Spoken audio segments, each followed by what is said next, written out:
Let's talk about mental health. Now, 1 in 4 adults have a diagnosable mental health condition.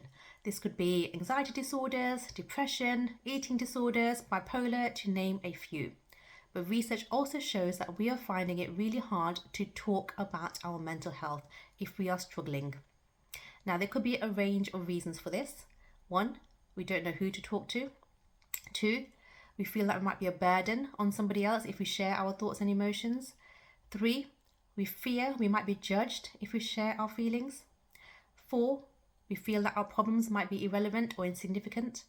So it's really important to highlight that if you are not feeling good emotionally, if you are not feeling happy, joyful, content, and it's staying with you for a period of time, then your mental health is being affected, and it matters because you matter. You don't have to have gone through major life trauma or issues to justify and validate and say, I'm struggling with my mental health. If you aren't feeling good, then it matters. And it's so important to have these conversations to get the help that you need.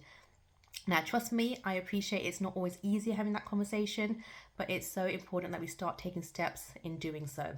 So finding somebody that you trust, a family member or friend, or a professional like a GP. Having conversations either face to face, if that feels daunting or overwhelming, having it on a phone call, a text message, an email. And there were so many support services online as well, like Samaritans, Young Mind UK, and the Shout, which is a text service that you can actually use as well. So it's important to get these conversations going so that we start normalizing mental health and normalizing these conversations.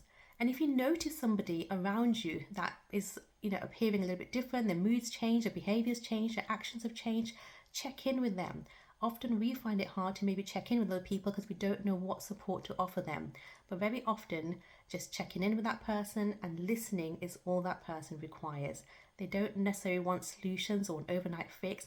They just want to know that somebody cares and that they are not alone. So just offering a listening moment with them, getting into a space and place where you're both comfortable and just taking that time to listen, to communicate with them, to give them services that they may then refer themselves to get that further support, and offering things like, can I come with you to that GP appointment? Can I be there for you, whilst you're sitting with a counsellor or whoever it is that they're getting that support from?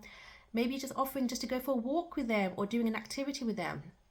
So whether you are struggling with your mental health or whether you know somebody who is, the very first thing that we need to do is open up that conversation. So I really hope that we can start normalizing mental health, because we all want to feel good and it feels good to feel good.